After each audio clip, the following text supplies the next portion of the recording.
নমস্কার বন্ধুরা, মনীষা রান্নাঘরে সবাইকে স্বাগত।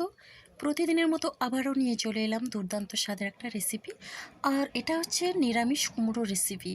তো আজকের এই রেসিপিটি সম্পূর্ণ নিরামিষভাবেই আমি তৈরি করছি। তো প্রথমে দেখুন বন্ধুরা, এখানে আমি কুমড়ো নিয়েছি। তো এইভাবে দুফালি কুমড়ো নিয়েছি, আর কুমড়োগুলো কিন্তু কাঁচা পাকা কুমড়ো। কুমড়োগুলোকে একটু বড় সাইজ করে কেটে নেব। রেসিপি শুরুর আগে অবশ্যই লাইক দিয়ে রেসিপিটি শুরু করুন। ভালো লাগলে লাইক, শেয়ার, কমেন্ট এবং সাবস্ক্রাইব করে আমার পাশে থাকবেন। নতুন বন্ধুরা আপনারা যারা আমার রেসিপিটি দেখছেন অথচ সাবস্ক্রাইব করেনি, প্লিজ সাবস্ক্রাইব করে পাশে থাকা বেল আইকনটি প্রেস করে নোটিফিকেশন অল করে দিন, তাহলে সবার আগে আপনারা আমার নোটিফিকেশান পেয়ে যাবেন। তো বন্ধুরা দেখুন, মোটামুটি কুমড়ো কেটে ধুয়ে বেশ ভালো করে পরিষ্কার করে নিয়েছি। আর নিয়েছি এখানে দুটো মিডিয়াম সাইজের আলুগুলোকে কেটে ধুয়ে পরিষ্কার করে নিয়েছি। এবার দেখুন, গ্যাসে আমি কড়াই বসিয়ে দিয়েছি। এবার কড়াইয়ে দিয়ে দিলাম আমি এখানে 4 চামচের মতো সর্ষের তেল। পুরো রান্নাটাই আমি সর্ষের তেলেই করব। তেলটা বেশ ভালোভাবে গরম করে নিয়েছি। আর এখন আমি দিয়ে দিচ্ছি কেটে রাখা আলু। তো আলুর মধ্যে দিয়ে দিলাম অল্প পরিমাণে লবণ, আর দিয়ে দিচ্ছি খুবই অল্প পরিমাণে হলুদের গুঁড়ো। এবার লবণ আর হলুদের গুঁড়ো দিয়ে বেশ ভালোভাবে আলুটাকে আমি নেড়ে চেড়ে নিচ্ছি। তো বন্ধুরা, আলু একটু ভেজে রান্না করলে ভীষণ ভালো লাগবে। তো ঢাকনা দিয়ে 4 মিনিটের মতো আলুটাকে ভেজে নেব। তো এখন আমি ঢাকনা খুলে আলুটাকে নেড়ে নিচ্ছি। আলুটা যেহেতু আলু কুমড়ো একসঙ্গে ভাজলে কিন্তু কুমড়োটা খুব তাড়াতাড়ি গলে যায়, তার জন্য আমি আলুটাকে আগে ভেজে নিচ্ছি। তো এরপরে আলুটা কিছুক্ষণের জন্য ভেজে নেওয়ার পরে দিয়ে দিলাম কুমড়ো। এবার কুমড়ো আলু বেশ ভালোভাবেই নেড়ে চেড়ে মিশিয়ে নিচ্ছি। এই রকম কাঁচা পাকা কুমড়ো কিন্তু ভীষণ ভালো লাগে খেতে।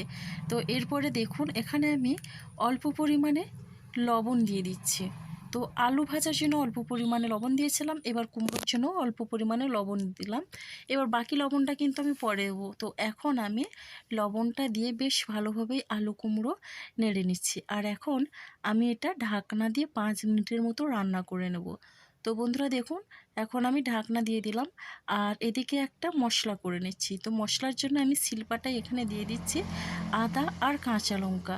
তো এখানে 4-5টার মতো কাঁচা লঙ্কা নিয়ে নিলাম। তো বন্ধুরা, আদা কাঁচা লঙ্কা কিন্তু আমি বাটবো না, আমি থেতো করে নেব। তো এই কাজটা কিন্তু শিলপাটায় খুব ভালো হয়। দেখুন বন্ধুরা, এখন আমি আদাটা থেঁতো করে নিয়ে এবার কাঁচা লঙ্কা 5টা আমি থেঁতো করে নিচ্ছি। পুরো রান্নাটাই কিন্তু কাঁচা লঙ্কার ঝালেই হবে।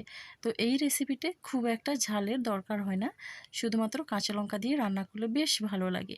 তো বন্ধুরা দেখুন, এখন আমি লঙ্কা থেঁতো করে নিয়ে দিয়ে দিচ্ছি ধনেপাতা কুচি।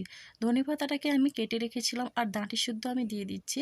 তো ধনেপাতা কুচি আমি বেশ ভালোভাবে এটা থেঁতো করে নিচ্ছি। তো আদা, কাঁচা লঙ্কা, ধনেপাতা 3টেই কিন্তু বেশ ভালোভাবেই থেঁতো করে নেব। তবে আপনারা যদি এটা বেটে রান্না করতে চান তাহলে বেটেও নিতে পারেন, তবে থেঁতো করে রান্না করলে কিন্তু ভীষণ ভালো লাগে, আর এর স্বাদটা কিন্তু বেশ ভালো হয়। তো এখন আমি এই মশলাটাকে তুলে নিচ্ছি।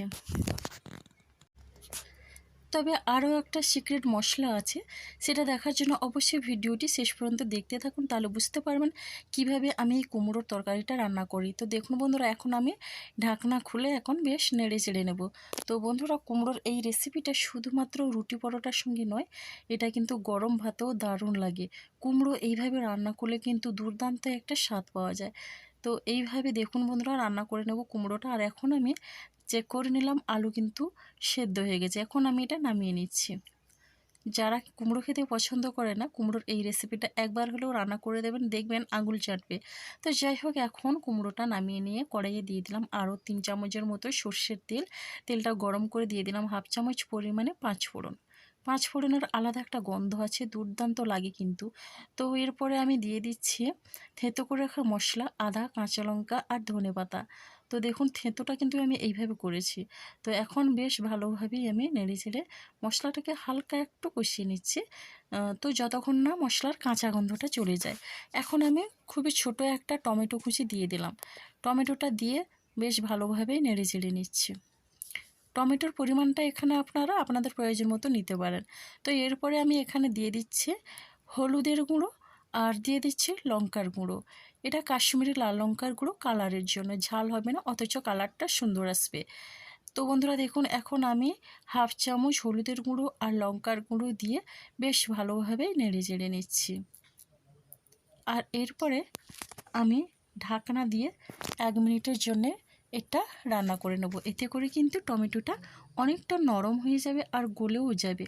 তো আমি একটু নেড়ে চেড়ে নিচ্ছি। দেখুন বন্ধুরা, টমেটো কিন্তু অনেকটা নরম হয়ে গলেও গেছে। এইভাবে নেড়ে চেড়ে নেওয়ার পরে এদিকে আমি দিয়ে দিচ্ছি সামান্য পরিমাণে জল। এবার জলটা দিয়েও মশলাটা আমি আরও 1 মিনিটের মতো কষিয়ে নেব। কুমড়োর এই রেসিপিটা কিন্তু খুবই সাধারণ, কিন্তু খেতে অসাধারণ লাগে। তো বন্ধুরা দেখুন, 1 মিনিট মশলাটা কষিয়ে নেওয়ার পরে এরপরে কুমড়ো আর আলুটাও দিয়ে দিচ্ছি। কুমড়ো আলু দিয়ে বেশ ভালো করেই আমি এটা নেড়ে চেড়ে নিচ্ছি। মশলার সঙ্গে কুমড়ো আলুটাকে 2 মিনিটের মতো নেড়ে চেড়ে একটু কষিয়ে নিচ্ছি। এটা কিন্তু বেশি কষানোর দরকার নেই। তো এখন আমি এখানে দিয়ে দিচ্ছি পরিমাণ মতো জল। তো বন্ধুরা, আমি কিন্তু লবণটা দিয়ে কুমড়ো আলুটা কষিয়েছি। তো ভিডিও এডিট করার সময় কিন্তু গন্ডগোল হয়ে গেছে, ওটা কিন্তু স্কিপ হয়ে গেছে। যাই হোক, সরি। তো আপনারা আমাকে মাফ করে দেবেন। তো আমি এখন জল দিয়ে বেশ ভালোভাবে নেড়ে চেড়ে নিচ্ছি। এখন ঢাকনা দিয়ে আমি 5 মিনিটের মতো রান্না করে নিচ্ছি। এদিকে দেখুন, একটা তড়কা প্যান আমি গ্যাসে বসিয়ে দিয়েছি। গ্যাসের ফ্লেমটা একেবারে লোতে রেখেছি। এখন একটা শুকনো লঙ্কা আমি কেটে দিয়ে দিলাম আর দিচ্ছি এখানে মৌরি হাফ চামচ পরিমাণে, আর দিয়ে দিচ্ছি হাফ চামচ পরিমাণে কালো সর্ষে। তো সর্ষে, মৌরি আর শুকনো লঙ্কাটাকে হালকা আঁচে কিন্তু আমি ভালো করে নেড়ে চেড়ে এটা ভেজে নেব। এটা কিন্তু খুব একটা বেশি ভাজা হবে না, শুধুমাত্র গরম করে নিতে হবে। আর দিয়ে দিলাম কাসুরি মেথি। তো কাসুরি মেথি দিয়েও বেশ ভালোভাবে নেড়ে চেড়ে নিচ্ছি। এটা কিন্তু কোনো রকমে পোড়ানো যাবে না, যেহেতু এখানে সর্ষে আছে, তা না হলে কিন্তু একটু পুড়ে গেলেই তিতো হয়ে যাবে। এখন আমি এটা নামিয়ে ঠান্ডা করে নেব। তো সাথে সাথেই কিন্তু এটা নামিয়ে নিতে হবে। তো দেখুন বন্ধুরা, এদিকে আমি রান্নাটা বসিয়েছিলাম 5 মিনিটের জন্যে। এখন আমি একটু ঢাকনা খুলে নেড়ে চেড়ে নেব। তার আগে আমি দিয়ে দিচ্ছি ভেজে রাখা মশলাটা যে গুঁড়ো করে রেখেছিলাম। এই মশলা কিন্তু অসাধারণ স্বাদ লাগে এই রেসিপিতে, দুর্দান্ত গন্ধ পাওয়া যায়। তো এখন আমি মশলাটা দিয়ে বেশ ভালোভাবেই নেড়ে চেড়ে মিশিয়ে নিচ্ছি।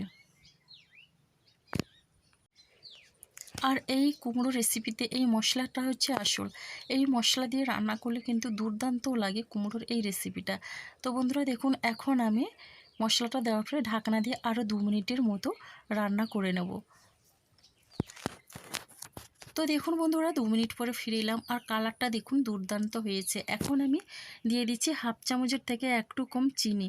তো চিনিটা দিলে কিন্তু স্বাদটা কিন্তু দ্বিগুণ বেড়ে যায়। তো আপনারা যারা চিনি পছন্দ করেন না, চিনি নাও দিতে পারেন। তো এখন আমি চেক করে নিচ্ছি কুমড়ো আলু কিন্তু বেশ ভালোভাবেই সেদ্ধ হয়ে গেছে। আর এখন কিন্তু এটা নামিয়ে নেব। তো বন্ধুরা দেখুন, কুমড়ো রেসিপিটা আপনাদের কেমন লাগলো অবশ্যই একটা মিষ্টি কমেন্ট করবেন। তো এরপরে আমি পরিবেশনের জন্য একটা প্লেটে নামিয়ে নিলাম। কুমড়োর এই রেসিপিটা কিন্তু যে কেউ একবার খাওয়ার পরে বারবার খেতে চাইবে। এটা স্বাদে, গন্ধে এবং কালারে একেবারে অতুলনীয়। তো বন্ধুরা, আজকের রেসিপিটি আমার এই পর্যন্ত। আর আগামীকাল আসবো আবারও একটা নতুন রেসিপি নিয়ে। তাহলে বন্ধুরা, আপনারা সবাই সুস্থ থাকুন, ভালো থাকুন। অসংখ্য ধন্যবাদ আর অনেক অনেক ভালোবাসা রইল আমার সোনা বন্ধুদের জন্যে।